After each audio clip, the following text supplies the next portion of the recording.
What is good, everybody in the DFK community? I am super excited for today's show. But first, regularly joining me, like always, the incredible, the ultra impactful, Maddie Pesk. Maddie, how you doing today? I'm very good. I'm super excited for this as well. Just move on quickly from me and do the other intros. I know, I don't want to say anything. I didn't want to cut you off, but I am seriously super excited right now to introduce our next guests, the best guests. I'm sure Boland's going to fight me over this one, but as PvP nerds that we are, we get to get down in the nitty gritty with the PvP experts themselves, the brains behind the beast. We've got Workhorse and Hubert Cumberdale on show with us today. Boys, how you doing? Doing good. I'm responding to messages in Discord so that people know to come here real quick. I mean, that's always important. I am doing well as There you well. go. And I'm letting Workhorse take care of that. Nice. Oh, I did want to get some clarification because I wanted to ask you guys, like, so Hubert, you are the director of game design for Kingdom Studios, right? That's right. Yep. And then Workhorse, you are the minion of Hubert.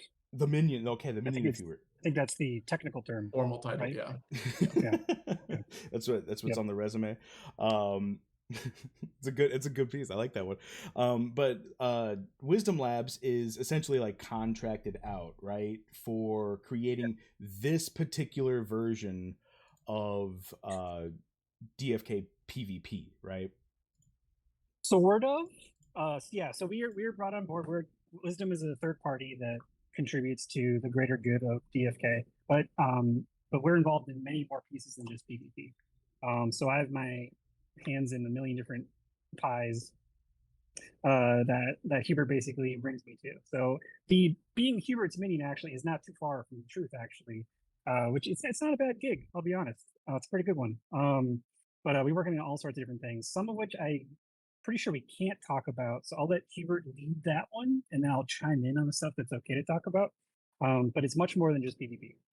All right, sweet. Yeah, all right. So I that's what I wanted to know. I was like, is it only the PvP portion? But okay, so it's much more. And I'm not here to like wrench the alpha out of you guys. This is a safe space. I'm sorry, everyone who's thinking that I'm here to interrogate good cop, bad cop. I'm sorry. I'm way too nice of a boy to be any kind of interrogator. But I probably will ask leading questions. We'll see. But yeah, Hubert, do you want to like put any more clarifications on that? Like, what parts of like Kingdom Studios is like Wisdom Labs like helping build? So yeah, you put me on the spot, of course. Sorry. You know, I think the PvP system is probably the piece that is seeing the most amount of involvement, but there has been a lot of effort as well from Workhorse and crew on marketing and different things of that nature as well, which is a little bit more sensitive of a subject where I don't really want to go into too many details, but they definitely help there. I don't know if there's anything specific you want to mention, Workhorse. I'm being a little bit cautious on jumping into that territory. I will be cautious with your cautious. No, I caution you. No, I think I think it's just safe to say there are many things we're collaborating on, all of which are super freaking dope. So PvP has gone well so far. It has been a lot of fun, but we are doing just more as our relationship and partnership grows. And Wowee, I don't want to put words in your mouth, but I kind of want to clarify. I think some of the stuff that we were talking about, I mean, Wowee and I are gamers, so like we just want to know, is Wisdom making any other games? I mean, like the marketing stuff, that's cool, but we want to know, like, are you building out further games related to, you know, DeFi Kingdoms and stuff like that? Yeah, you or just read my mind. exclusively that little PvP section, or, you know, stuff we see in the roadmap is this like large scale PvP, PvE, you know, like that's what I think where WoW was trying to get some answers there, if not alpha. Okay, so Wisdom is working on only DFK titles that are worked on in conjunction with Kingdom Studios proper. So we're not making anything independently Okay. for the ecosystem. Right. Yeah. But we are working on an array of things that people will be able to play in the future that are not just PvP. Oh, that's as super you know fun. it now. That was the answer we wanted, I think. Yeah, right? yeah. I'm Hubert, liking Hubert, that. did I say things without while also dodging the definite potential pitfalls? I think so. You know, we are designing the PvP system to be compatible with what we want to do for PvE. So in a way, like that, the two are connected there. But yeah, 100%. things above and beyond that are, you know, we're definitely working together to come up with, you know, trying to plan for the future as much as we can as we're designing these things. Yeah, awesome. Yeah, sweet. All right. No alpha was spilled. I kind of like that. And to be completely honest, like the mystery, like you guys have to announce that there's so many, like there's so much red tape that you can't cross, and that makes me even more excited. Like I want to bug you guys about it, but I know I can't for the safety of DFK's growth. Like I'm very aware that I can't pry, but I will pry, at least to try a little bit, on some roadmap features that were put out publicly. So I'm hoping we could talk about these a little bit, just real quick. Like obviously player versus player. Coming next, I'm assuming these things are, you know, DFK style, soon TM.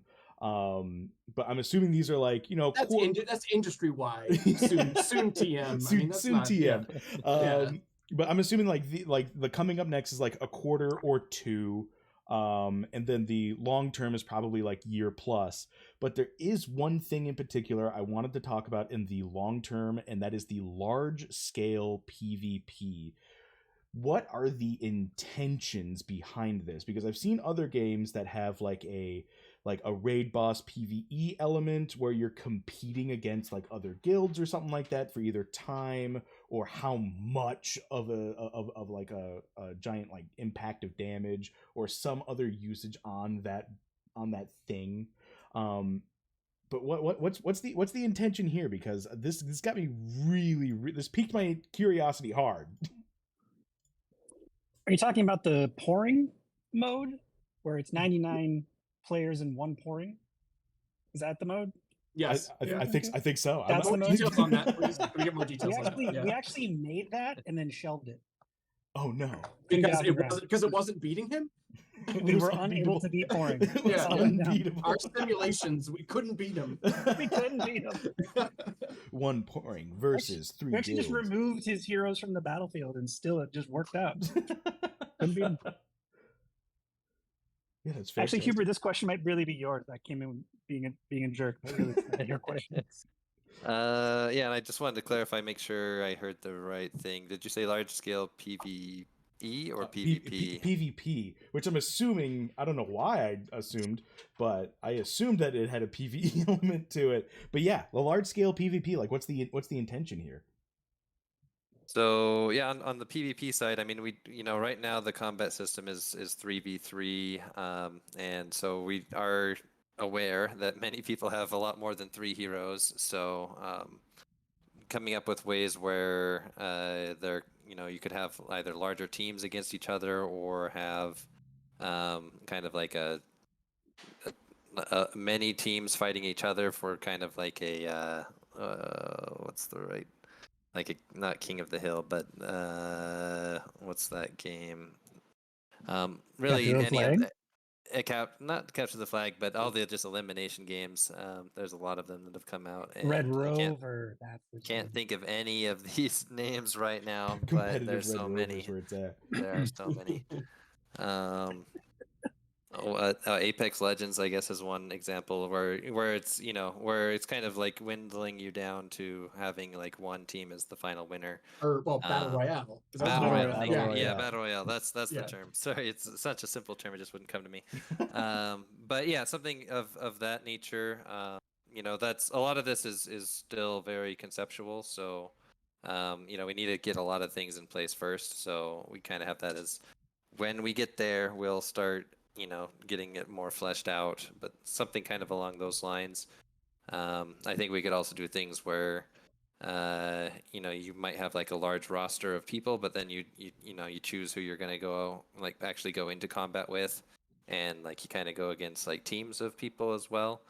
But there's a lot of different things that we can do. I don't really want to eliminate any of the options until we get closer. Yeah, that sounds awesome. I don't know why, but when I saw this, I was like, okay.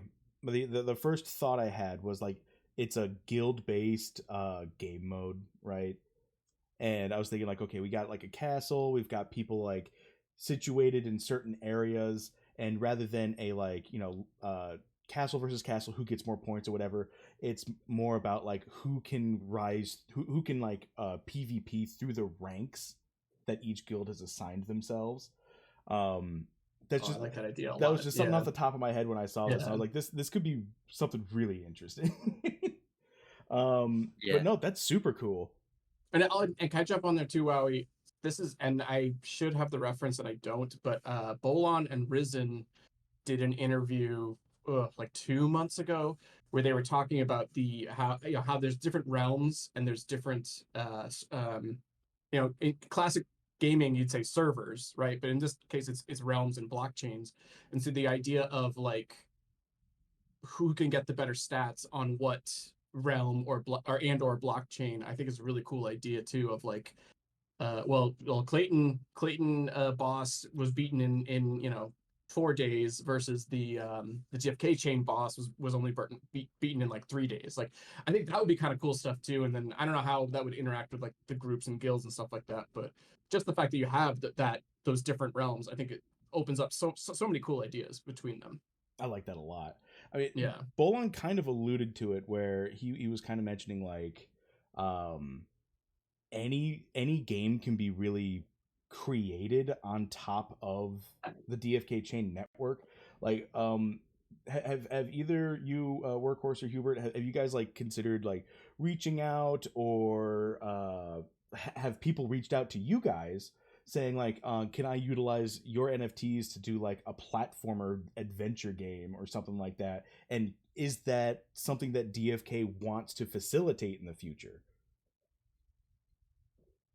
Yeah, we've had some, at least like directly to me. I know that there's on the biz dev side, a lot of people talk to Sunbear before it gets to me. So there may have been other discussions that I'm not aware of, but yeah, we have had people that want to build using DFK assets, and I think kind of some of the challenge there is if they want to use like be able to change the NFTs, then it gets a little bit more tricky, because if they're able to like give them experience or like change their stats or anything like that, then we need to be careful about making sure that the balance of the game doesn't get disrupted by things like that. So I have had discussions of that nature with other groups, and definitely open to collaborating and coming up with something that works for all parties, but just don't want to say anything goes. We have to we can't let anything go, unfortunately. But yeah, definitely looking to if someone came up with their own like dungeon crawler version of the game that used everything except for, I guess, how we do dungeons, but it uses our combat system and things like that, where it becomes maybe to the point where there needs to be like a true collaboration, and like having it be like a first party thing, like that sort of thing might have to rise out organically. A lot of what would be like third party would, by nature of what it is, need to be limited in some way or another in terms of like what I guess how DFK supports that. But definitely open to having those conversations. Oh heck yeah! I just want a DFK deck builder game. It's honestly like anyone who's listening out there that knows how to build and code and completely balance a card game. That's what I'm looking for. Isn't it already that though? I mean, isn't it kind of like that already? Because each hero is like a card. Oh no, I'm talking about like if anyone's played like Dominion. Yeah, okay. Dominion's a good example. Yeah. Mm-hmm. Yeah, like something that it's alive as you build it, which is just a little bit different of a take. There's no pre-construction. It's you get what you get as it comes to you. One of the before I was in cahoots with the rest of the Kingdom gang, I was planning on making on my own, obviously with their permission. building basically an auto chess type game where it's like a mixture of like what we would expect from auto chess now, but also with a deck builder. So that was something that I was like super into for a hot minute. Wow, like I love that idea. I went down the path hard on that. Yeah, it was. The hard part about that game would be balancing it. So actually, I eventually iterated to the point where trying to use all of the NPCs actually, and then use all the classes that the NPCs are as the root parts of their abilities and whatnot. So like you couldn't like overpower with your own person, but your controller or your pilot could be one of your heroes. That sounds really interesting. It got wild, but then we started working together, so that got scrapped because obviously there are significant priorities ahead of a silly game like that. But yeah, no, I'm picking up what you're putting down, man, for sure.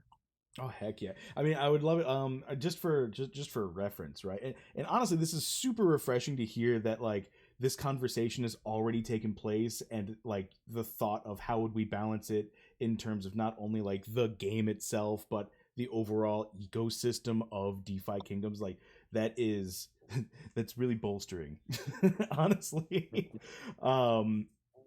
But as an example, right? So I'm thinking of like something like Final Fantasy 14, right? I don't know if everyone else has played Final Fantasy 14. It's pretty popular. But they've got the Golden Saucer in game that's been there forever, and I didn't even get the max level. I just spent so much time gambling at the Golden Saucer, playing all one of of those the guys. games. Oh my god, I was absolutely, I was out of control.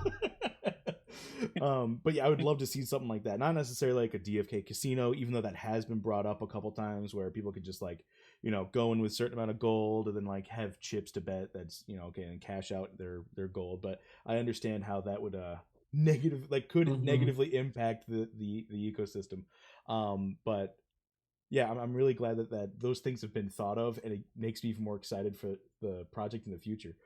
Maddie, do you have any questions on roadmap or anything we're talking about right now? No, I mean, I'm very excited for like the large scale stuff like that. I think guilds too. I mean, I've told everybody here, like I'm in the ADFK guild, and like we have right now it's just like social, so like we're all very excited for like in-game stuff to be added. So like the guild stuff, I think we all understand, like it takes time and it's kind of a ways out, but I'm certainly super excited about that stuff when it gets starting to get that involved. Sweet. Alrighty, cool. Well, I've been dying to know, guys, like the monk. People have been reaching out to me, and they're like, "Wowee, did you notice that you've progressively rated every single class higher and higher and higher every single time there's a new release?" And you shit all over Monk. No, okay, so I'm here to defend myself. And then Monk didn't get that, right? Is that right? Monk was truly the first one that didn't like get an astronomically high, like blown out of the water rating. Even though I mean they do have plenty of Wowies, and I do give them out liberally when they're deserved. Thank you. I feel like I'm very scrupulous. Liberally when deserved. Well, I think to be fair, the time before that was that Legionnaire. Maybe I think Maddie wasn't there to talk you down on some of your Wowies. So. Yeah, you probably. The voice of reason was not there. Maybe I gave him out a little too liberally, even when they might not have been deserved. I don't know about that. Wow, yeah, you might be right. But I think Legionnaire is one of the best classes. I love it. It gives you a ton of options. But I wanted to talk specifically because the lower rating is actually a really, really, really good thing to me. And the way I'm going to phrase this is I think Monk is by far the most future-proof class you guys have come out with. I think you can feel how much time and effort was really put in to creating this class. Dags, what's up, man? Thanks for the tier 1 sub. Freaking love you, man. But yeah, I really wanted to talk to you guys about the creation, the balance. I saw maybe someone took a couple of inspiration points from maybe somebody's April Fool's joke, but yeah, tell me the story. And also before you guys get into it, I also want to mention this was well known ahead of time that Hubert cared very much about monk. It was his favorite class. I mean, Hubert, you're a monk yourself personally, so like I think there's that background going on here of like how important it is to you, and I feel like and then Wowee giving it a bad rating, like that's a personal affront, I would assume, Yeah, right? it is. I agree. Yeah. Maddie's absolutely right. I didn't think Valley gave it a bad rating. I mean, most of his ratings were pretty True. good, I thought. I mean, I was there for that whole entire stream, which was the first, I think, maybe. I would like maybe to I've been apologize. one of- but yeah, and I mean that's all very true. I was very personal with this one. So I definitely was had specific ways that I wanted it to behave, and there were ways that Workhorse wanted it to behave that I was like, no, let's not do that. And I think more so than any other class, I had more like, let's redo this, let's not do this kind of commentary. I don't know, Workhorse, how was it for you? I can't argue with that. No, it was I mean it was a journey. I mean, there might have been more iterations for Monk than any class. And I'm not saying, well, actually, you know what, Wizard had a lot of iterations. But I think Monk was one of those ones where it was, I knew it was going to be like under scrutiny because Hubert was, you know, is famous for his monkdom. However, as we got into it, and I think I mentioned this in my blog arena, just like I started to make the monk like super overpowered, and Hubert was the one who had dragged me back into reality. There's a lot of crazy shit that I came up with originally for this class, and the idea was it was sort of like a pendulum swinging. We really wanted to make something that felt very real, sort of mystical, not like super mystical monk, but like, you know, based in reality because of Monk's actual, of Hubert's actual studies. But also wanted to be able to capture some of the expectations of like everyone who loves Diablo or, you know, or Final Fantasy 14, being able to just sort of know that there is some mysticism involved without going overboard. My original pitch to Hubert was essentially building the monk to be an entire team comp in one. So you could run 3 monks, so there would be DPS, tank, and healer all in one. And that got phased out because it was absolutely bubble busted and should never have happened. But that's where we started. One of the monk, I think it was Palm, was actually like almost a healer main, which would have been a twist and a half. But I think probably we landed in a smarter, better, more thoughtful place, making it more of a utility player, because it fit into this beautiful little pocket where we really it wasn't anyone's domain. So Palm really could slot in, sort of being the bridge between this tank and this DPSer without, you know, going too overboard. And the tank mode was significantly tankier. Like literally, when we first, I have to kind of like zoom out for a second.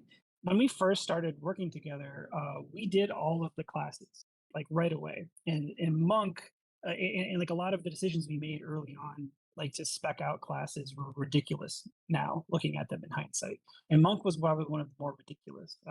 For instance, the tier 2 passive for a Drunken Master was originally reduce this character's agility to 1 and gain a 50% HP shield at the start of battle. Holy crap. And so you could just be a tank right out of the gates, but you can't move. And originally that could have been wild in how the game was originally designed. But as the game has evolved and as we've dialed in like how this all works, it just would have been stupid. So there was a lot of stupid that we had to work through. So like for as much as Hubert is trying to like say like, you know, maybe he was a little tough on me, he was appropriately tough on me because a lot of it started out in Wackadoo Land, and you know, he brought it back into Sandy Land. I Yeah, just quick comment. The tank, like the Drunken Sway track, I think is awesome. I love it so much, and I think it's interesting for a monk because it might not. I don't know if he has necessarily the stat growth that, you know, obviously like a knight or a paladin has, but like team might be comparable to like the tank classes, which I think that's I think the you know, that's when it's super fun, is that like you can potentially create a similar build with different classes. You know what I mean? So I think I love that little flavor on him. I'll just say that. I mean, I appreciate that, man, and I think probably I don't know, Hubert, you probably have a bunch of different favorites to this class, but when it comes to Drunken Sway, like kind of like locking in that fantasy. No one can see my face right now, but like my eyes are closed. I'm trying to like reimagine it, but like the sway of the monk, and like literally when we sort of reapproached this class, Hubert was like, "Watch Drunken Master." One of the just best. That's awesome. Yeah, he That's had awesome. not seen So- it, and it's like Yes, Jack oh, Chan yeah. knows Hadn't seen how to drunken master. so I watched it actually more than once. I watched it once in its entirety, and I watched bits and pieces of it several times. You will, if you look closely, there are just straight rips from the movie in terms of like what I wanted it to like look and feel like. It's, I think probably, Stumble's one of the funnier ones, but like if you just watch Jackie Chan, he's literally, there's those moments where you feel like, okay, here he goes, he's done, he's toast, and then he like uses all of his momentum to just disrupt the entire everything. And the way that Taunt works, I thought was super freaking fun, because it everybody on screen is just staring at him, and they're waiting for their turn to try to fight him, and everyone is just losing all of the time. And so like half the fun of Drunken Sway is like everyone is eventually drawn to the drunken vibe, because it's kind of mesmerizing. And the flow of it is like, I have to punch that guy, and you can't. And that's, I think, part of the fun of that. But meanwhile, there's Palm, which is just like controlling the momentum of a fight, literally turning the energy that attackers bring to them right back on them, like getting that to work and feel right in text form and math form was a bit of a gambit. And I think Hubert really nailed that one. Yeah, Palm was kind of that's I practice Aikido, so for me, like Palm started out as being like super healer, as Workhorse mentioned. It's like, no, if this were, Palm is the reactionary path, is kind of how I was thinking of it, where everything is in response to what your opponent is doing and trying to get things set up so that you're ready to respond. And it's kind of tricky to make a class that is set up that way, where okay, now I wait. But it does kind of, all of those moves make a situation where your opponent is like avoiding the monk potentially, but we also have all these things where it's like you can move the monk at the same time, so a lot of attacks can only hit the front row, and you can put the monk there. So there's a lot of strategy, I think, in how we built this system that we were able to utilize. Man, that's awesome. Yeah, we were talking about your Aikido before. Oh, Workhorse, thank you for subscribing. It was a gift. Oh. Someone gifted it to me. Yeah, we have. I'm subscribed to my other account, actually. Amazing. We've got two anonymous gift subs. Whoever Beautiful. that was, thank you very much. It tolls for thee, and I guess Workhorse account too. Enjoy. But yeah, no, thank you very much. It's super cool that, like, see, I grew up. I talked about this on the Monk stream, which did go. It got reposted on YouTube. I think it was 5 hours or 6 hours. It was 6. I was like 7 minutes away from 6 hours. It was a really long one, but I mean, a lot of it honestly, was... I had a tangent based on that, and I wrote it down because I didn't want to interrupt. But Hubert was in there, and we were talking about our martial arts history, and I mean, I've had personally I've been in martial arts, since I was like 8 years old, and I only I got out of it a couple years ago, and I just haven't been in practice. And it was just so cool to see that Hubert, even though his favorite class is monk, and he actively practices Aikido, like, it just warmed my heart so much. Can you tell me What is the most Aikido inspired ability on the monk list? Ooh. Probably the stance, but let me go look at it real quick and see if there's a different one. Oh, guys, But I stances. think Oh my the God. idea of stances kind of flowed out of, when we're talking about design problems. I was The thinking idea about. I of was like, "Where's stances horse came- stance? Right. Where's the workhorse yeah. stance?" Actually, I need to look at a different I thing. mean, sitting at a desk at a chair, hunched over, goblin mode. Oh my god, that'd be perfect. Yeah. Very stable, hard to knock over. Yeah, I was gonna say it's a killer for the what's the Yeah, I think the stance and then the things that attach to the stance, like the guide momentum passive, all of Yeah. that kind of comes from the concept of especially with Aikido, like if two Aikido masters were to fight each other, they would just both stand there and wait for the other person to do something. So it's kind of this idea of, just being set up and ready to deal with whatever's coming at you. So I think, yeah, that's what I'll go with. I'll say those the stance plus its passive enhancement. Sweet. All right, cool. I do have. Oh, Maddie, you got something? Yeah, I was gonna go on a tangent if that's okay. I mean, you know how much I love a good tangent. Yeah.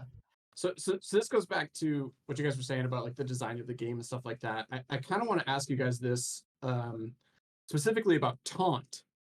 So like when you guys introduced Taunt, I don't know if you're listening to the stream, but Wowee and I like lost our minds because we were like, oh my god, this is a game changer. I do that a lot though, to be honest. And but you did something really interesting with the way Taunt works in the game, and I love it so much. And that's it's a debuff, not like a buff for a certain character. So like, can you kind of walk me through that of how, like, why is it not like I'm so and so and I have taunt? Why is it like this person is now taunted and has to hit me?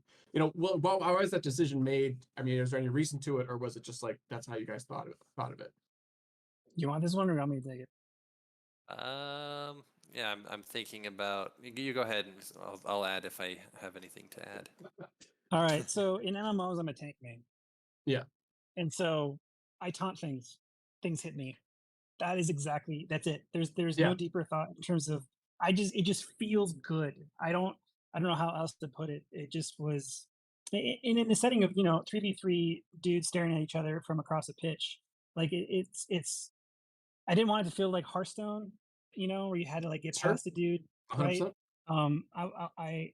I think probably the most fun thing about being a tank, other than interrupts, is choosing the right time and the right person to mess with and make them I am your enemy. Like that moment I think is really fun.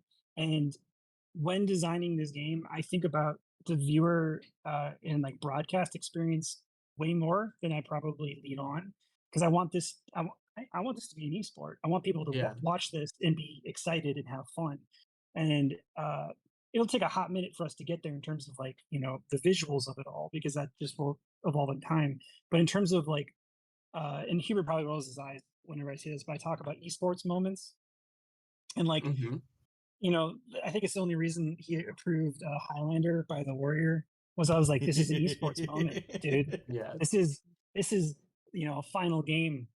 This is the finals, best of 3. Number 1 EU, number 1 NA, and they're taking on each other, and they do Highlander, and the crowd goes crazy. This is that moment. Those are the things I look for. And they're not going to happen all the time, because usually they're kind of weird abilities that provide those things.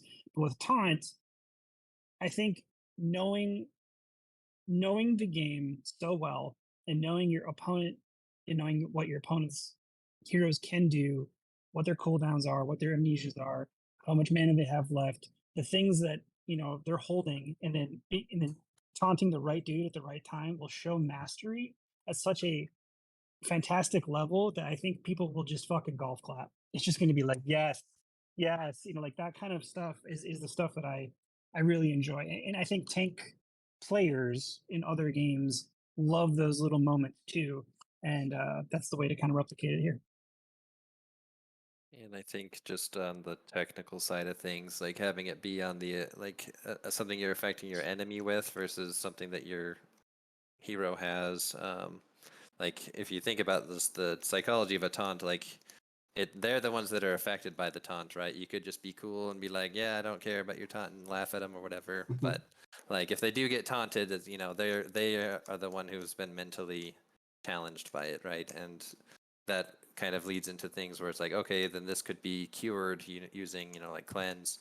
And does it make more sense for like if it was the other way around and the hero had it, it'd be something you'd have to dispel off of the hero if you wanted to get rid of it like directly.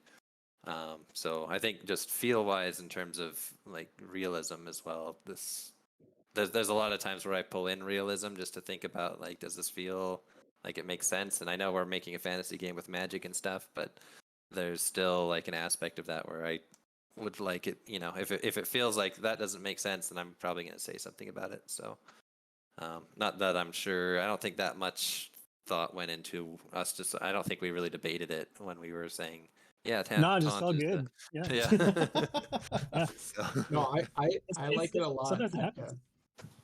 Yeah. Especially No, go ahead. especially with the 3v3, I think again, going back to what you were saying about like the esports moment, I 100% could see that, especially if somebody like a little, you know, teaser for 5 minutes when we do a little game here. If someone creates a hypothetically like super powered sniper, you know, an archer in the back row with a giant slayer who like could potentially be a killer, one-shot killer, if you taunt him, like that whole strategy is upended. So I think like that's a very cool idea of like you were saying, like the esports moment. Like I 100% see that happening, you know. Oh yeah, just based off of like how everything has been phrased so far. I mean, it goes back to like you could tell that you wanted to create an auto chess game a long time ago, and then took the auto portion out. Yeah, I mean, I think I think moving on from auto chess was probably good, and like, you know, I get asked a lot about like what happened to the gambit system, what happened to an auto battle, Right, just yeah. like straight up, and I think I've talked a little bit about this in previous interviews, but I certainly have not spoken with either of you about it. But like the reality is I showed up to sort of like the party, and then the party was full of like these absolute big brain degens that wanted a completely different game than what I thought we were building. And it just opened up a whole world of opportunity. Granted, the game that we were working on, the game and games that we're designing, right, are all significantly more complicated and more involved than originally scoped. So that's why it just takes a long time, because there's a difference between building a game that's good enough and easy just to get over the hump versus building out a legitimate, you know, full out game that feels like a game and is fun. There's a big time difference between those three. Absolutely. I mean, I think I was talking about it recently where I was defending you guys because I mean we get the onslaught of, you know, when, right? When everything specifically now, I mean, we've moved on to every single class at this point, when scholar, right? Yep. And I mean, I was defending the team, saying that like this is the first and probably only experience we as a citizen, as a public, get to have as humans, right? Seriously though, where we get a like update every single time a gaming company makes a new thing to touch, right? Like we never ever get to see that from any gaming studio, because I mean you're looking at exactly why. Like everyone gets kind of this entitled this entitled attitude about it, like, okay, when's the next nugget? You were producing nuggets every week, how come this week there's no nugget? And it's just like, well, I mean, stuff takes time. And if this was any other gaming company, we wouldn't even know that the game's being made other than look for it in a year and a half. Yeah. So like to go on this journey with the team is it's such an incredible experience that I honestly don't think people are truly appreciating as much as they should. Wow, that's like, it's hard, yeah. I mean, that's very sweet of you to say, but you know, if I wasn't on the team, contributing to the team, I'd also be like, when you know, be adding There's no Hubert. end to the win. Yeah. I think also when things like when Monk and when Scholar, they also keep us honest, right? Like, it gives me a little shot in the arm to keep grinding. Like the it takes a lot of time, and actually, like in a weird way, it is a flattering encouragement. Like somebody out there is like waiting, like really looking forward to this. Like and that is highly motivating. Like first of all, social pressure, but also like, boy, do I not want to fuck this up. That guy's gonna be pissed. Like Well, yeah, and you got these nerds who, like, as soon as you release something, talk about it for 6 hours at a time. Okay. First off, I think we got to give you two a thank you, because this is actually no, like launching a class and then watching you guys just beat the shit out of it is so great. And I mean this. I really, really mean this. Like, it is. You guys catch stuff all the time that Hubert and I DM each other as we're watching you catch it. We go, oh shit, we didn't think about that one. I didn't want to bring this up. But allies versus party versus entire party. I'm still stressed right now. I'm still stressed. And I do that to mess with you. I know. But like as like, you've definitely helped us lawyer up in terms of just being more clear. Which looking back at the first, like if you look at like our first Archer release, like I'm just embarrassed because I'm like, oh man, that is so unclear how that works. Like, yeah, it's been pretty awesome. And so you guys are like our QA guys that like do a live session and record it on Fireflies and ship it to us. Like, it's great. And we should probably pay you more, but well, it's a lot of fun. And Wowee, I'll let you talk to this, but like 50% of it is us just talking about like other unrelated things. Yeah, just like in like, I don't know, I'm gonna say 25 minutes from now, we're definitely going to be talking about anime suggestions. So true. Yeah. No, but I'll just say, like, I love it. I'm so excited for this, and I think like even, and I'll say this is gonna be a weird statement, but like even if I'm not like the best player at this game, I'm just excited to play it. You know what I mean? And I think that's sort of the beauty of this, is that like, yeah, I'm excited for a competitive scene and for like the esports thing, but also this just looks like it's gonna be a fun game, like no matter what. So that's kind of that's the goal. Yeah. Yeah, we want to be sitting right there announcing turn by turn the strategies that are ticking behind the e-athletes' brains. Yes. Yeah, once we can have some tournaments going and having people being able to, watch the participants as they go, like that'll be a really great moment for me. I can't wait until we can get to that point. Yeah. I'm looking forward to when you two cast. Oh you my guys God. cast tournaments. Oh yeah, it'll be constant. We've had like messages where we're saying like, when this game gets released, like I'm gonna have to take a week off of work. Like, I'm nervous about my sleep. My sleep schedule is gonna be Now, would you guys cast it as like a hype machine or like a golf game? Like, okay, here we go. Now Poring has decided to go with Archer. Okay, cool. The passive he's chosen. So I would love that. It's just like he gets a clean taunt off, and it's like, oh, the wonderful. Yeah. So I again, random tangent, but the Bogside guys, especially Franz and Guy Kid specifically, were involved with Fight Club, which was like a third party like thing that did that, and we tried to do that a couple times, and we did it both ways.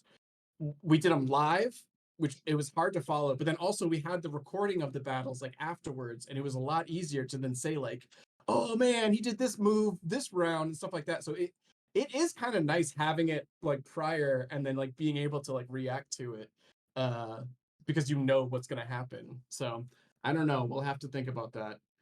Because the whole thing is tough because I'm going to be playing the game the whole time. So I'm probably not going to be able to make those decisions. Oh yeah, my goal is to absolutely immerse myself into the game so hard within like the first couple weeks that I can reiterate almost every single strategy all at once. I want to name everything first of all, like every comp that's out there. I want to name it. Yeah, shuffle. Yeah, shuffle comp is definitely one of my favorites so far. Yeah.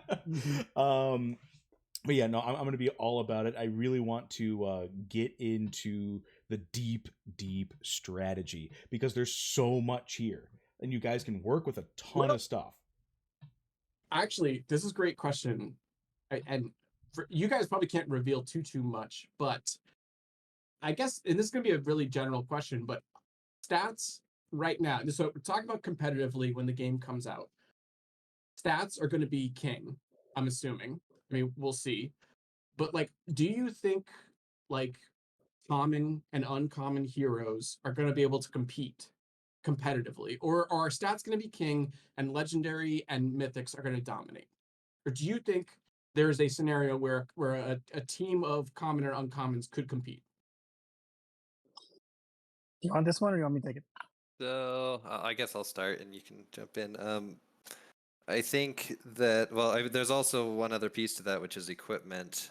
So Yeah.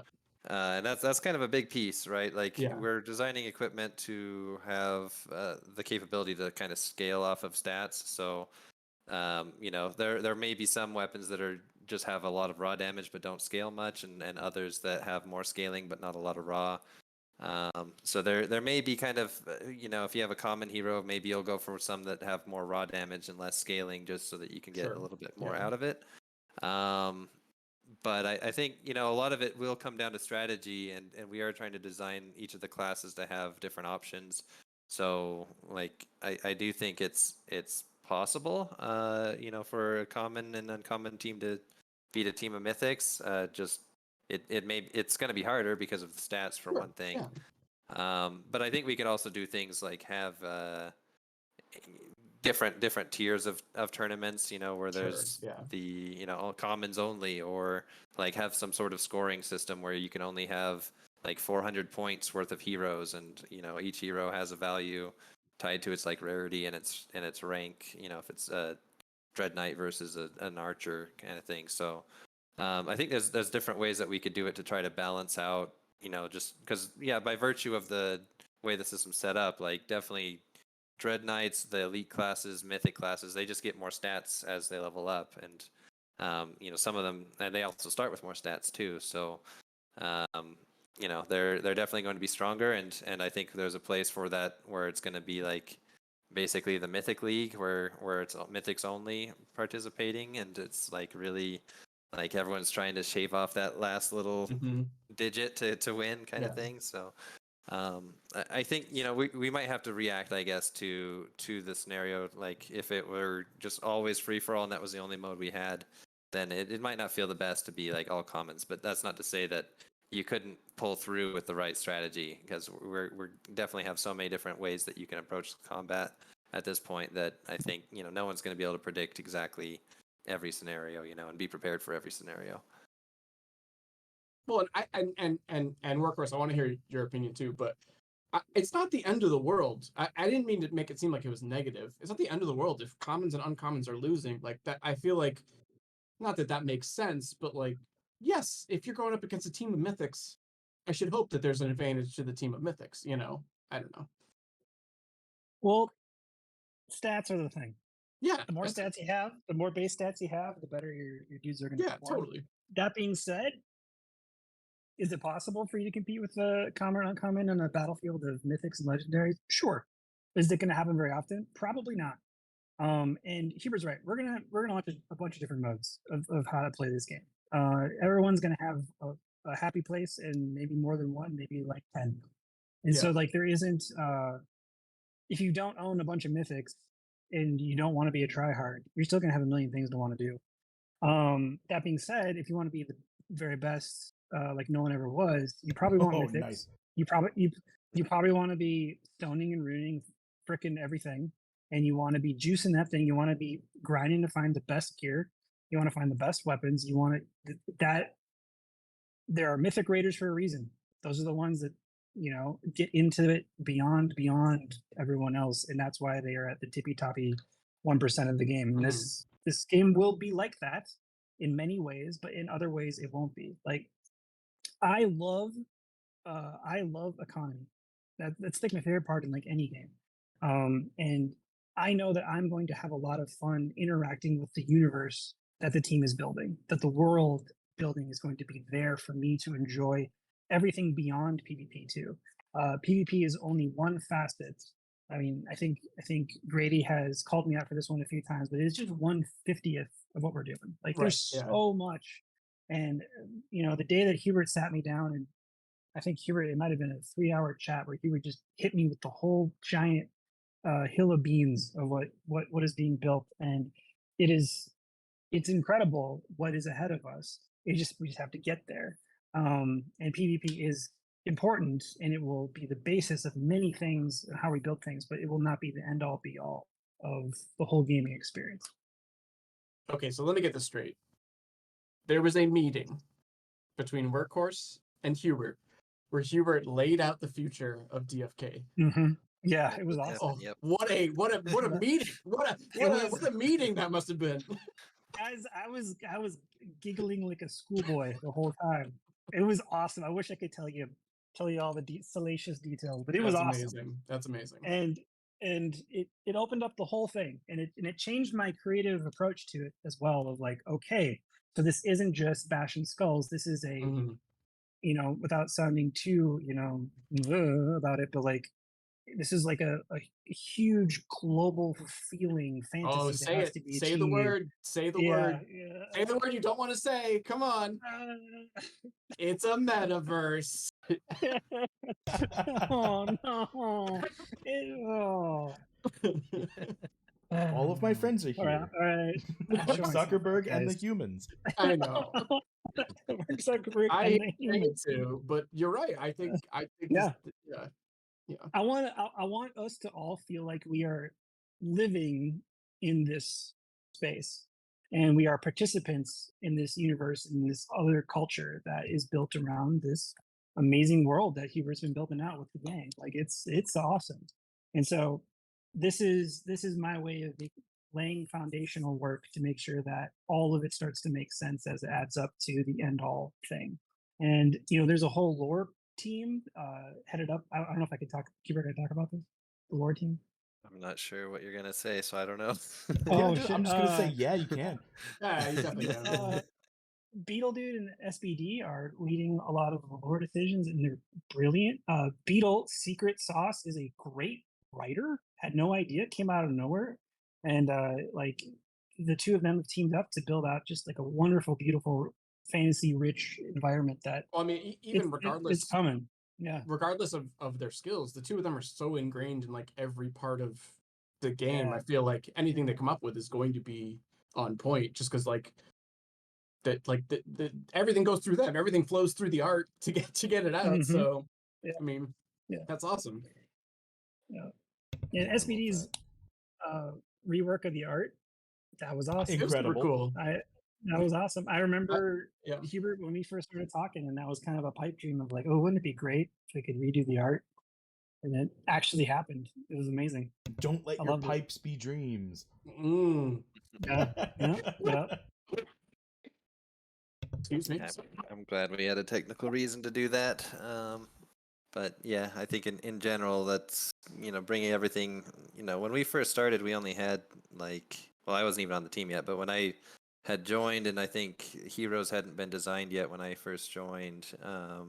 Well, I know they hadn't because I designed them, but like the art stuff tied to that was all done kind of just by one person who, he's not on the team anymore, and he did the best he could at the time. But once we got further along, we got some kind of people with game design experience and a lot of like years and years of art experience. It just felt right to be able to actually do that, and we had a technical reason to do it as well. So I was very happy once we were able to kind of pull that trigger. I love that so Awesome. much. Yeah. Like I can't even get over how like it's. I'm not gonna say it's perfect, right? Because nothing's truly perfect. But this comes pretty dang close. Let me tell you. The art Like is so cool. I really like the art. The art is incredible. I mean, I remember when the talk of what potential of updating the art, and a lot of people were really like kind of skeptical. Like they were, I'm not 100% sure I like that idea because I like the 16-bit or 8-bit graphics, like the 32-bit. Like I like the pixel art, right? I just don't want to get too far away from that because it looks like a retro game. And SBD pulled out all the stops. He did a fantastic job of like marrying modern like movement with that like perfect pixel look. And I can't even get over how cool everything looks. Agreed. It looks Is- awesome. His ability to capture motion is crazy. Like Like when they're questing too, like, oh, it looks so cool. Like I love yeah, it. and one of his secrets, or maybe I shouldn't share a secret. No, I'm totally sharing a secret. Yes, One of the yes, secrets yes. that he was sharing with me. So I'm not an animator. I'm not visual effects are not my thing. I've never been good at it. And so whenever he speaks, I'm always just like entranced by like, all the subtleties that go into this. But like how he explained it to me was like, it's actually really important to skip things. I was like, what are you talking about? Like, you skip frames, you skip actions. There isn't a fluid in motion. It just happens and it's there. So like when you look at some of these things, like it feels more impactful when it like you don't get to see the whole motion when it just suddenly has happened. Yeah, that's cool. That impact feeling is what we interpret it that way, which I think is just like super sick. It's like fast forwarding to the results, like just to show you what's happening. I love totally. that so much. And like in the PvP stuff, like what you see now in PvP is being reworked, and it'll be different. Like the visual effects are going to be different, and so like the way that they feel is like the most important part of this game, because it is it's pixel art. It's not like a high end AAA anything. What it needs to do though is feel snappy and crisp and really impactful. I guess I keep using the same word, but really that's the word. No, I think that's really, really, really important though. Like, quick tangent. My favorite profession background. Quick tangent. My favorite profession background from SBD right now is definitely the active fishing background, because I love that. I love that seagull. I've named him Horatio, and I just can't get over how much I love him. Horatio. But with up to your point about like how are animations going to like play out in AAA style, right? I was hoping, this is just a wish list thing I want to throw out there, right? I'm hoping that there is an iteration of the ultimates, the tier 7s. I believe, are they tier 7s or tier 6? Like 8? The difference between 10 plus and 10 cost. Oh, 10 plus to 10? Yeah. Is there a difference? Okay. Are they both considered tier 6? No. They are broken up into different tiers. However, they are equal in power and strength. Sweet. Which all right. I believe I DM'd you about just the other day, because I was... You have no idea the amount, like the walls of text I was sending Maddie about what we needed to talk about in the next stream because of that.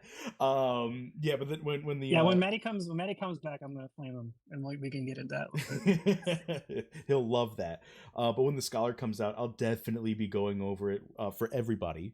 So you're all caught up, because there are some clarifications that were made. But as far as like a wish list thing, I'd like to just throw out into the universe right now with the two very important ears listening. I would love to see iterations of the tier 7s and the tier 8s. I would love to see them have like their own little like animated scene to really draw out how spectacular they were going to be. Like, obviously, if everyone's just using ultimates all the time, that's going to be a really long, drawn out, like, movie of a fight.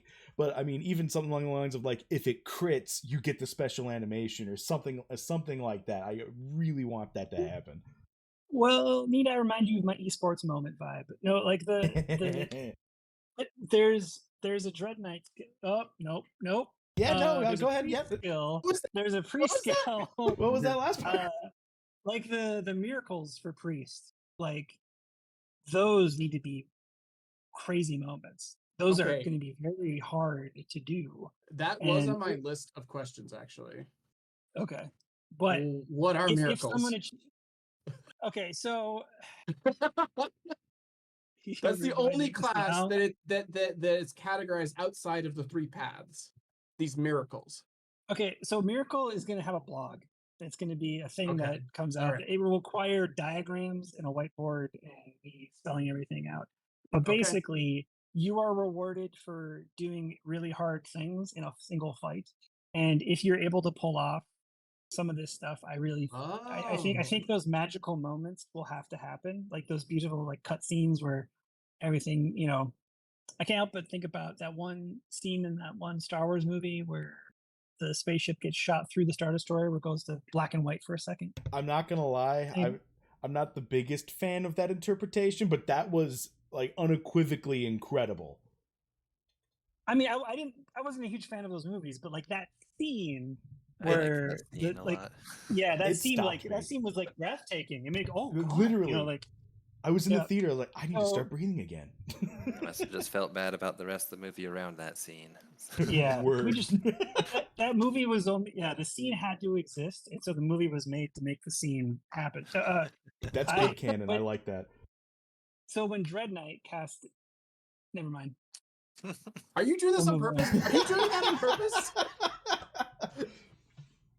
Oh my gosh! Is there any Dread Knight Alpha that you could possibly drop for us as Oh like my a goodness. as like a little? I'm just flat out asking for it right now. Is there any little like Yeah. cookie crumb that you could give everybody?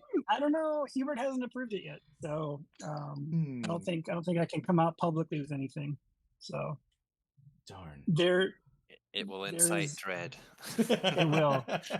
You will Wait. dread the Dread Knight. You mean that the characters will be scared? So that fear? Are you saying fear? Ooh. You're saying fear is going to be something part of it. Uh-oh. Ooh, That's the Uh-oh. alpha. There we go. maybe a mixture of fear and confusion. Huh. That is what dread is, right? Just patently, we all agree. Guess think we'll that- see. I think the alpha that I'll drop, which has nothing to do with the actual abilities, has everything to do with the fantasy behind them. Is I think Yami from Black Clover Oh is my the God, yes. perfect Dread Knight.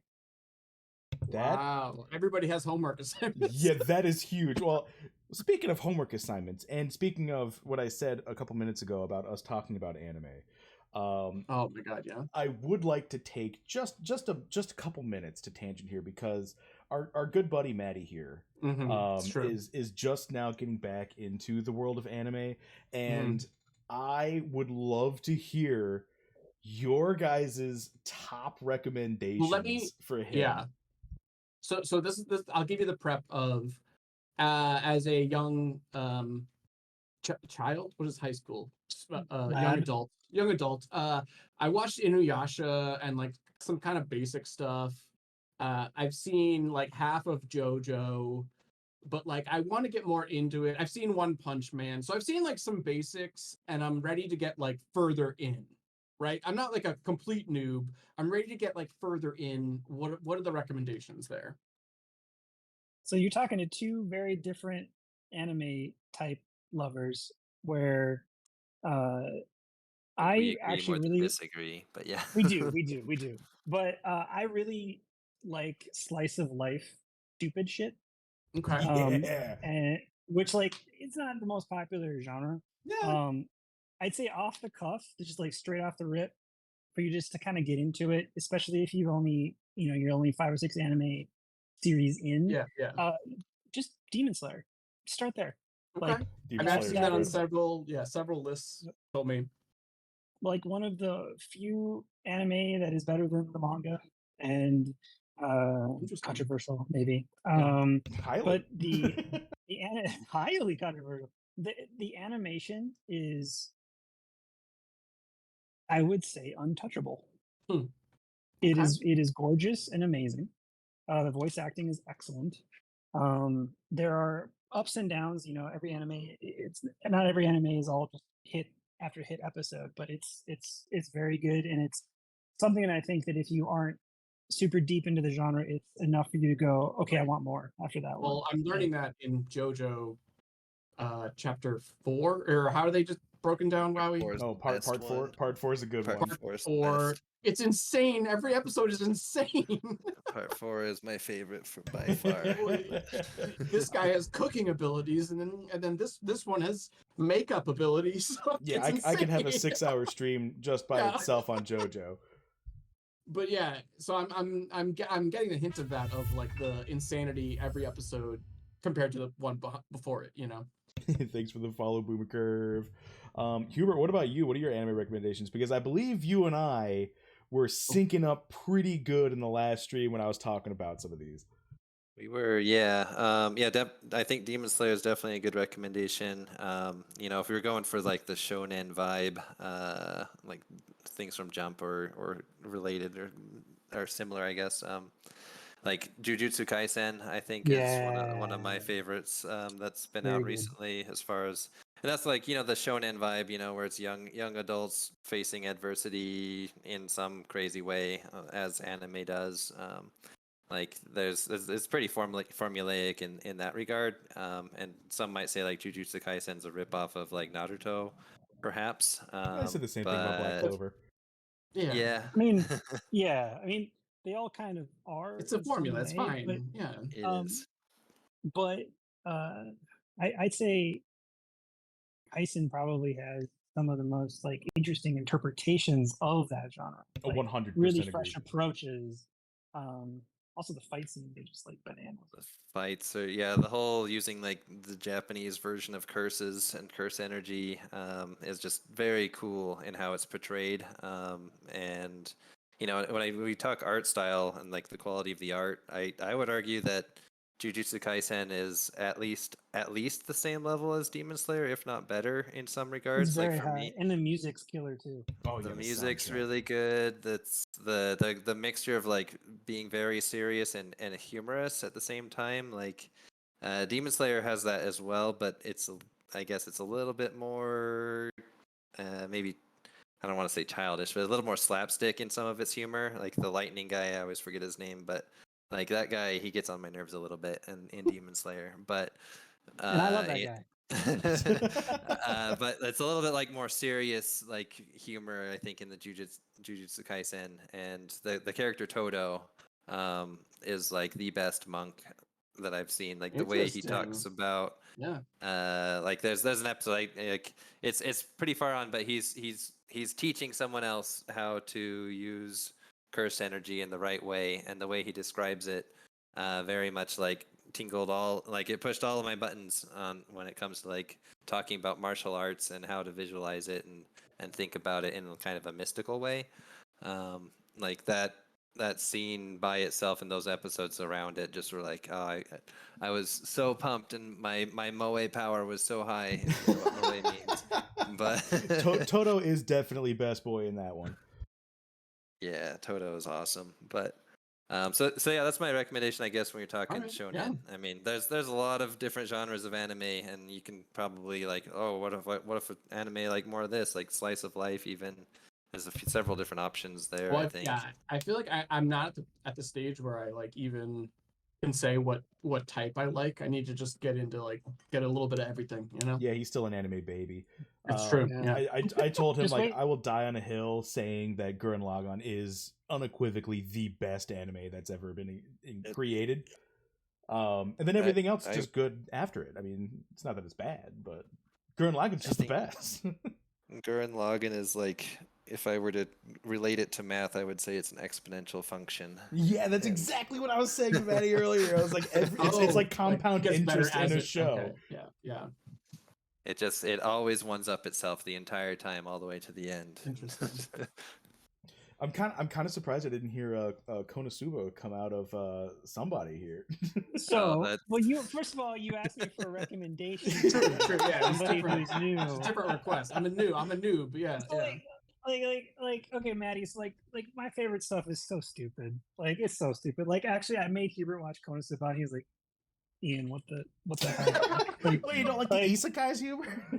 I like some isekais, but that one is a little bit not my flavor. That was definitely chef's kiss. I think a fun one to get into that's sort of slice of life is Way of the House Husband, which is like this one. Yep. You've seen that one? Okay. Well, I haven't watched it, but I've seen it like on lists of like you should watch, some basic. Yeah, it's about an ex Yakuza gang leader becomes a house husband. Interesting. And he just like freaking loves his wife and just wants to like take care of her all the time. Amazing. She's like a really successful business person and he's just killing it. But his job is just like take care of the house, take care of the cat, take care of the food, and he like does it all with like precision, but also this like Yakuza intimidation. So like he'll go to like a grocery store and like Yeah. try to haggle a price because he has coupons, and he'll just intimidate the shit out of everybody when really he just wants to get, you know, like whatever Sure. Yeah. ingredients. But so like things like that, the That's random funny. shows That's that, good. That's that are funny. like fun stupid shit. That's Yeah. My Another day job's Netflix stressful. I want to have one. fun. Like Kotaro Lives Alone, if you want something a little bit more serious, that's another Netflix one that's a slice of life. But I guess one thing I really like about anime is, you know, because of how, like, there's basically an anime for everything, but like a lot of it is very much for adults, and being like, wow, like this would just not, a kid wouldn't understand what's even going on here. But like Kotaro Lives Alone is one where like it's adults dealing with a kid who has no parents with him, but he lives in an apartment complex with them, and he has all sorts of like emotional damage from his life, and just seeing all that play out is like, if you Yeah. don't tear up, you might be a sociopath. That's interesting. Yeah. I'm definitely a but- sucker for the wholesome stuff. But animes that want to make you cry, though, if you want to cry anime, Violet Evergarden, you can cry buckets on that one. Stop it! I'm gonna cry now. Say it again. Took Which one me- is this? Violet Evergarden. Yeah, it took me almost 6 weeks to finish the last episode. That's Oh, how man. sad it was. It's very How beautiful it emotional. was. I had to like take pauses. Yeah, That's it's by it's Kyoto beautiful. Animation. That Kyoto Animation Studios does incredible wow. work. Yeah, they know what they're doing. Like, yeah, that was incredible. But you can also watch Konosuba, which is just full of baloney. It's like the same thing on the opposite side of the spectrum. Yeah, absolutely. Okay, cool. Well, there is a underlying reason why I asked those questions, because I want to know, which class Mm. did you guys take the most inspiration from, like your favorite media, and like inject it into? All of them. Every one of them. I've been seeing some references Every to one stuff of 'em. all over the place. Well, there's Oh, yeah, tons of they're in there. D&D. D&D is in like everything almost. Yeah. Like the wizard straight up has magic missile. Like But does it? But does it? Yeah, It- the yes, non-copyrighted there's one. differences. There's differences, yes, but like the like bullets, it's like a bullet. I forget what it's called. I'm sorry. It's called something Mind bullet. bullets. Yeah. Mind bullets. That's actually It's magic That's missile. telekinesis, Maddie. Yeah, it's It's an telekinesis, HD Kyle. reference. Yeah. Yeah. There's so many D&D references. I can't wait for the bard. Just saying. I know. I'm expecting so much Tenacious D. Just wait for a Hootie and the Blowfish reference. And Oh, sneak No, it in sorry, there. I derailed Yes. the question though. The question's legit.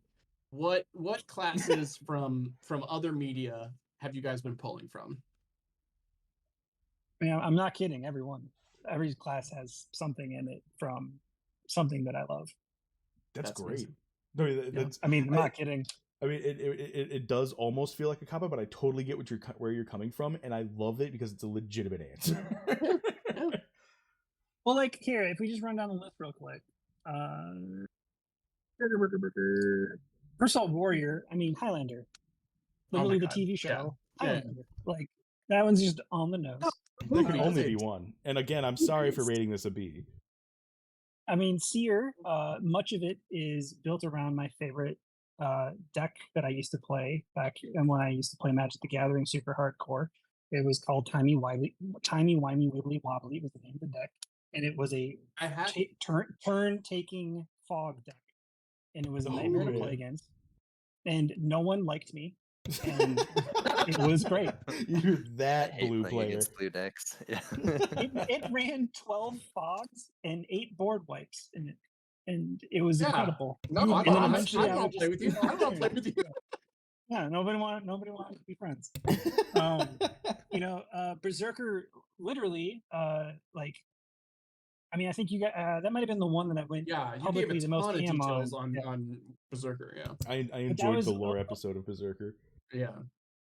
That was a lot of fun. That was a lot of inspiration, ranging from like me being Swedish Norwegian, pretending I'm a Viking, and my whole life, and in learning a bunch of things mixed with like Vinland Saga, like things like that. Also, dude, Vinland Saga, you should watch. I Vinland know. Saga. I've It's another seen incredible it, anime. But also, don't. How dare you say pretending? You 100% are a Viking. Well, thank you very much. I'm very small. I'm one of the Vikings that makes boats. It's not that it has nothing to do with you physically. It's a mental thing, you know. How big is your It's a state of heart? mind. Yeah. Which I guess could be a problem. Oh wait! Can I ask one alpha poll question? Yeah, sure. On Seer that you brought up, Seer. Yeah, sure. I was gonna do this more in depth, but we're running out of time, so I'm just gonna ask this one. Restore the timeline is set target ally or enemy HP to what it was last round, right? Do you know the move I'm talking about?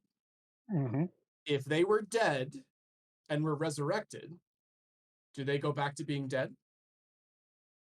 No. Oh, brutal.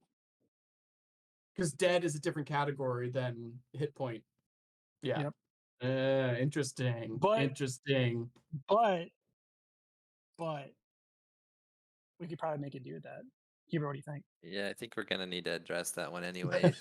So, because we went away from the round system. Yeah, the round system. We don't. Well, yeah, it does say last round. That's interesting. So It's we'll a probably huge- revisit that. Yeah. This is yeah. Hubert, how much have you spilled about the new system? I think all the mechanics behind it, I think, have basically been discussed at this point. I must have missed an AMA. If everyone tuned into Wowee stream, wow, it wasn't the last one; it was the one before, where he like graphed it out like very well of how like the ticks and how like it will happen all at once, right? Wow, that was two streams ago. I don't even know where that JPEG is. And I was right, yes. tidbits to Bolon, be like, hey, tell him this. He did like a beautiful MS Paint version of like how the ticks work. And how, like, I'm no SBD, but I do consider myself an MS Paintist. Yeah, because it's like right away, like at start of battle, as soon as battle starts, these little bars start filling up, so it changes how the turns happen. But yeah, that was one of my questions. It's a huge change, and the effects of it will ripple through all the classes. So all the classes will get reworked to a degree. And so you'll see language change soon. We have a bunch of balance changes that we're working on as well. And as new classes start to roll out into the PTR, you'll start seeing those implementations be just more and more accurate every time we come out with a new class. That's awesome. I have fun every single time there's a new class. Yeah, this has been fantastic. I mean, in the PTR, like in the class is what I'm talking about. Oh, yeah. How? We weren't stopping at 3. We only have the 3. Yeah, we only have the 3. Yeah. There's a lot more classes than just the 3. Do you guys even like play the game? No. Yeah. Do you have like an estimated like any kind of idea when another class might be playable?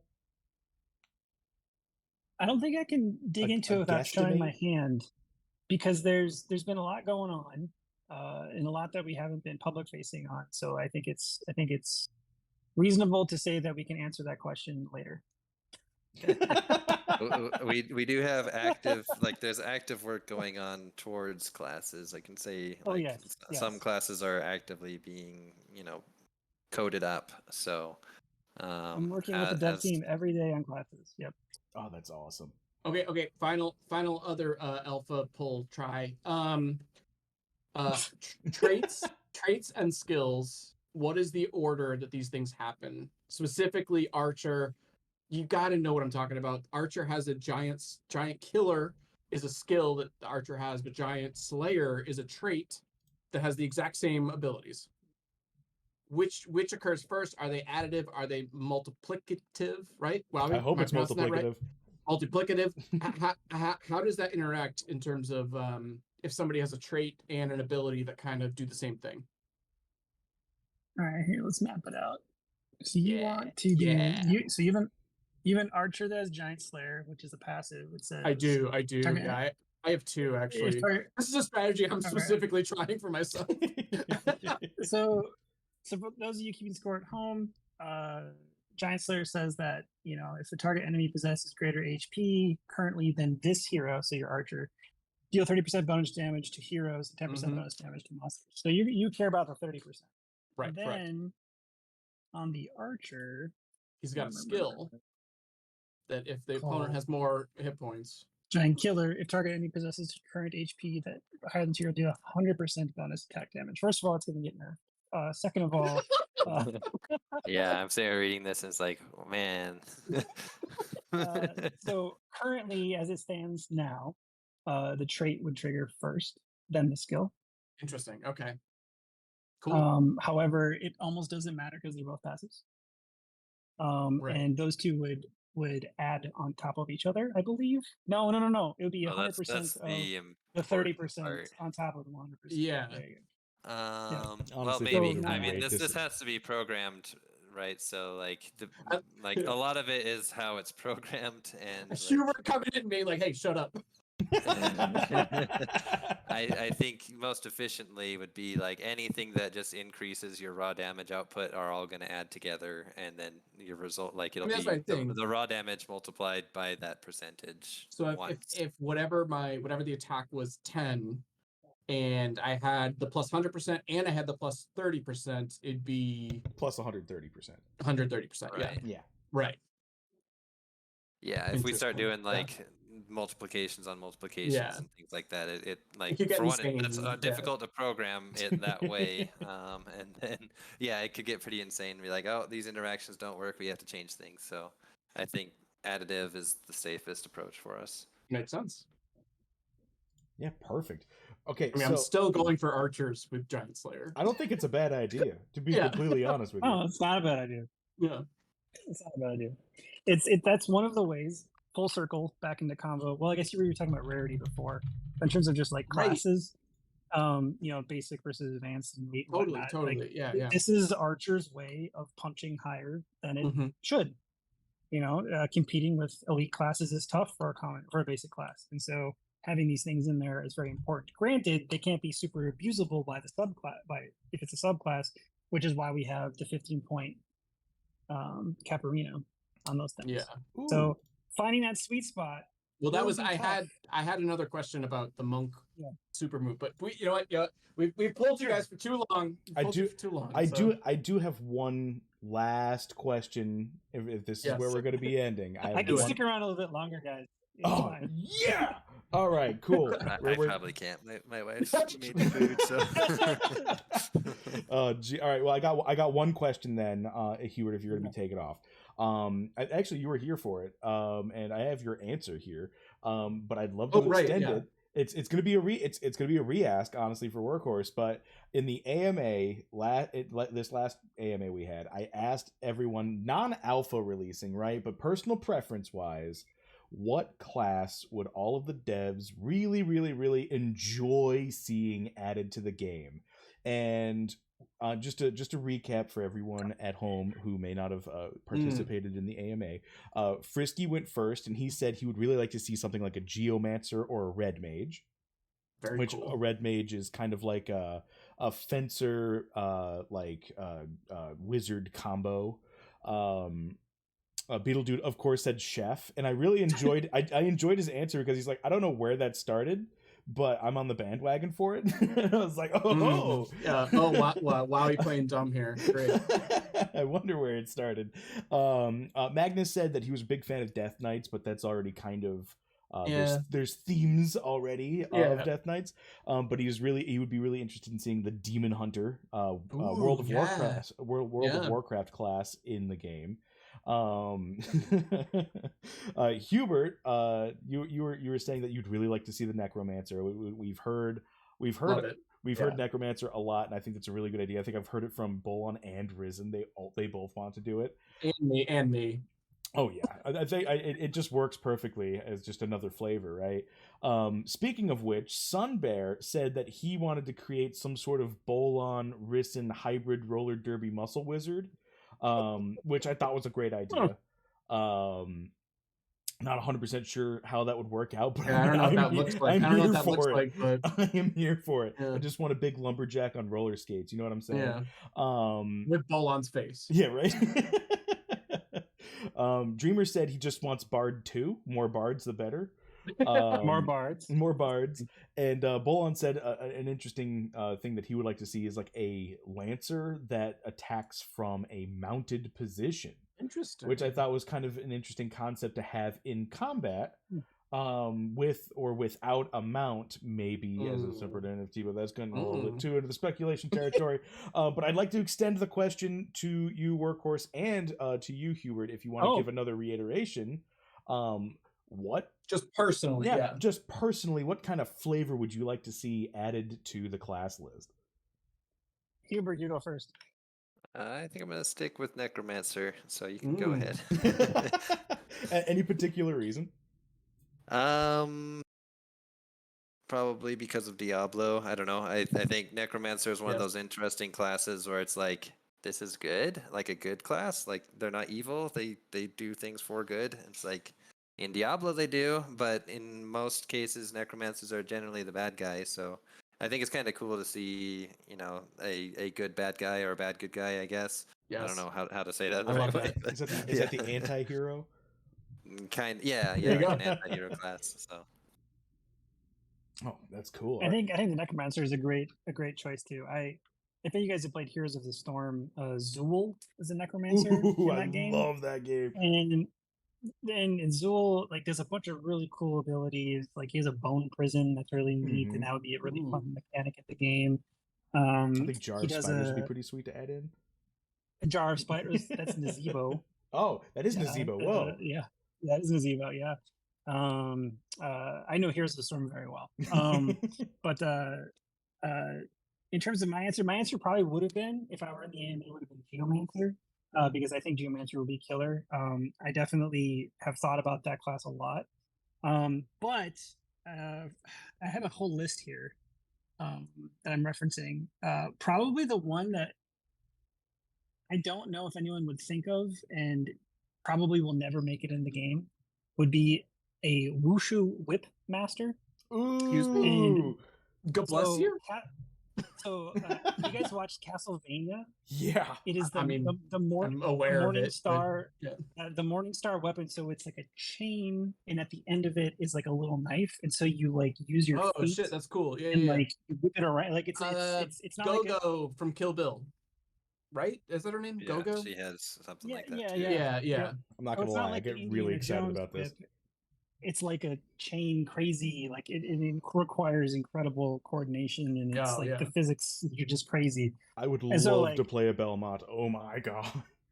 Yeah, I mean for Castlevania, excellent show worth watching, sir. But the animation is so cool with his Morning Star, and it's that would be a fun class to just design how attacks would just work.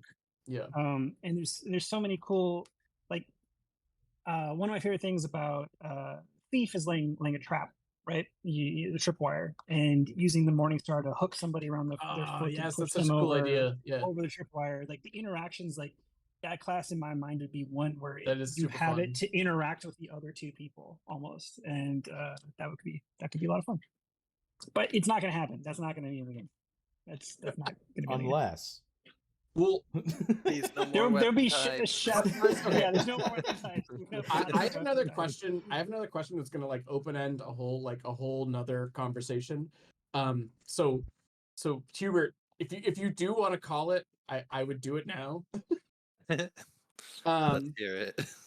because let me hear the question first. So and talking about like new classes and stuff like that, like Spellbow very much reminded me of Arcane Archer, which is a prestige class from 3.5, which is this whole concept that they ditched the prestige class idea when they got to 4, and then they got rid of it. I mean, it never came back after 5, but the idea of like a better version of the lower ones. I mean, is that something you guys are thinking about? Are you thinking about like, hey, here are our basic classes.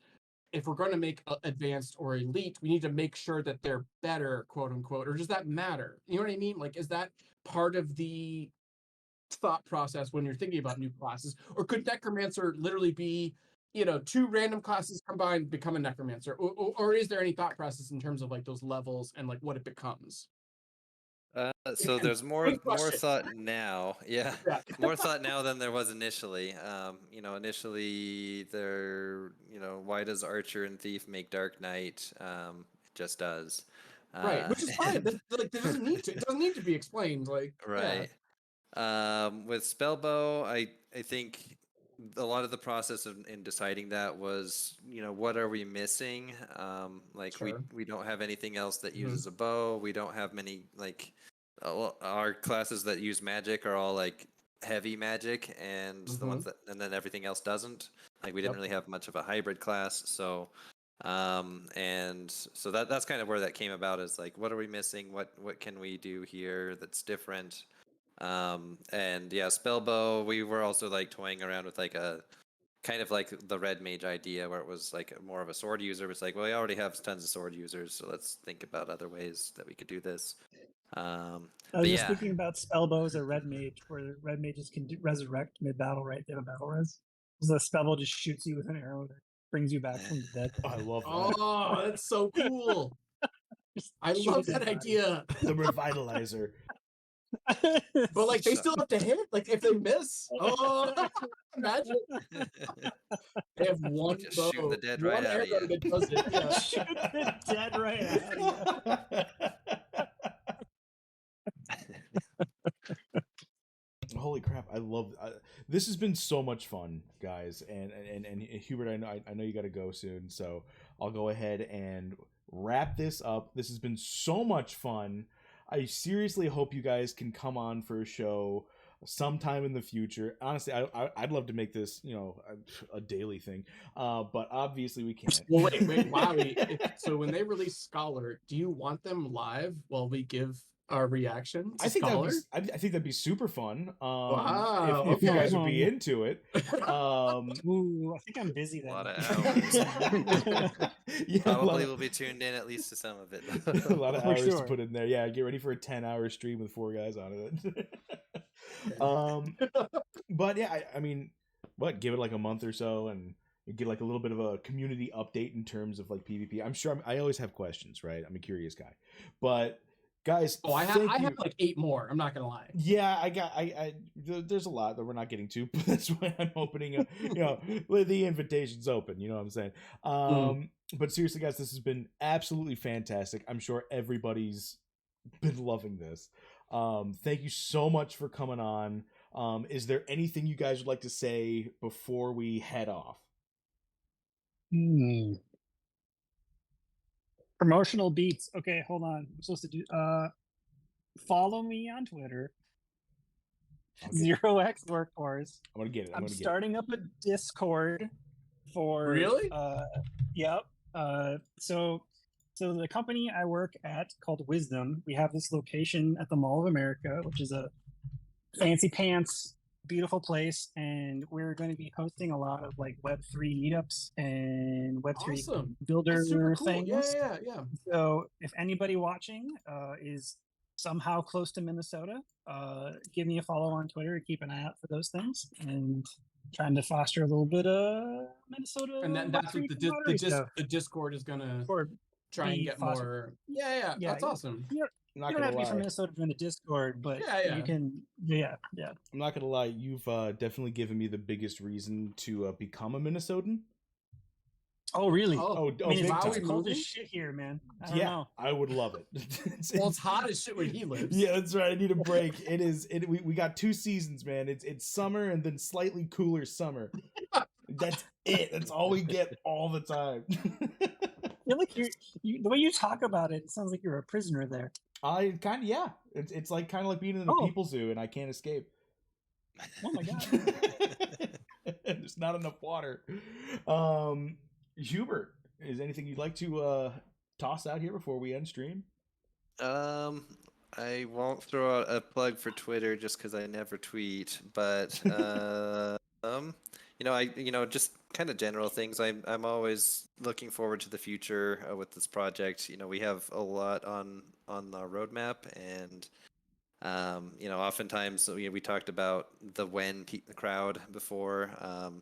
I think for us, we probably are with like the early access games that you can access on Steam, I think we're kind of in that tier, and it feels kind of like that where we're, you know, Beetle has said it before, we're building the plane as we're flying it kind of thing. And that does kind of create a situation where sometimes things take longer, or we're kind of beholden to the choices we made at the beginning because we're already flying and we can't change X, Y, or Z because of this thing. But you know, as we move forward, like with each big piece that we have coming with PvP, with travel, with lands and guild support and everything else, like each of these features are like fundamental upgrades to the whole entire gameplay experience.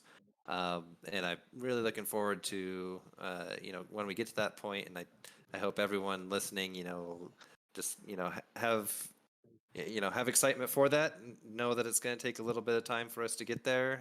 We're working on everything that we're working on as hard as we can. It just, everything takes time. Game dev is hard, and you know, really looking forward to the future where, you know, everyone's participating in PvP tournaments and you know, contributing to a very active and alive you know, game economy where everyone's crafting everything, and you know, everyone can find their own little niche of things they can do within our game world. So just looking forward to the future and excited to have everyone, you know, come enjoy the game as we build it out. I That was a love good it, breakdown. man. That was great. awesome. That was inspiring. It honestly is, and I'm very excited. I'm honestly proud to be like on board and a part of this project. I can't wait to see every single step you guys take. So like, you know, whenever I'm on Wednesday right now. Like, forget Monday, it's Wednesday. Maddie, thanks again for coming on. Oh, love having you of here, course. man. Where can I we love it. find you, bro? Oh, of course. Tomorrow night, the Bogside guys are going to go live. I'm not going to lie; they're mad at me. They're jealous. They wanted to be here tonight. They want in.